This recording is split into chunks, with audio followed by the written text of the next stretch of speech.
Bismillahirrahmanirrahim. It's me Sayyid Muhammad Hassan Raza from mathemath.com. Let's start with question number 1 of exercise number 4.3. The statement of the question is 180 का square root. 180 का square root जो है इसको हमने इसकी simplest form में लिखना है। सबसे पहले तो हम इस 180 को लेते हैं और इसके फैक्टर्स देखते हैं कौन कौन से हैं।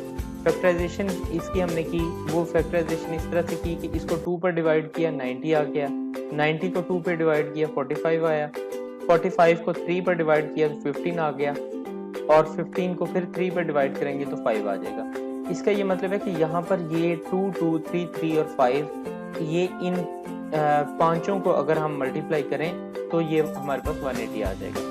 तो 180 की जगह पे हम 2 multiplied by 2 multiplied by 3 multiplied by 3 multiplied by 5 भी हम लिख सकते हैं। अब ये 2 टाइम्स है इसलिए ये 2 का स्क्वायर आ जाएगा, 3 2 टाइम्स है इसलिए ये 3 का स्क्वायर आ जाएगा और साथ में 5 इसी तरह से आ जाएगा।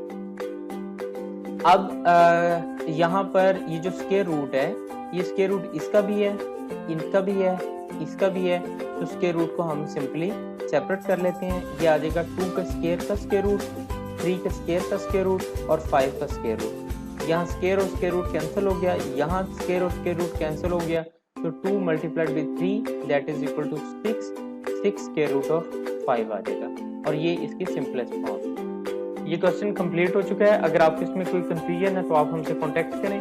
हमारा यूट्यूब चैनल अवेलेबल है, आप उसे सब्सक्राइब करें ताकि हमारी लेटेस्ट अपडेट्स आपको मिलती रहें। Thanks for watching mathemath.com।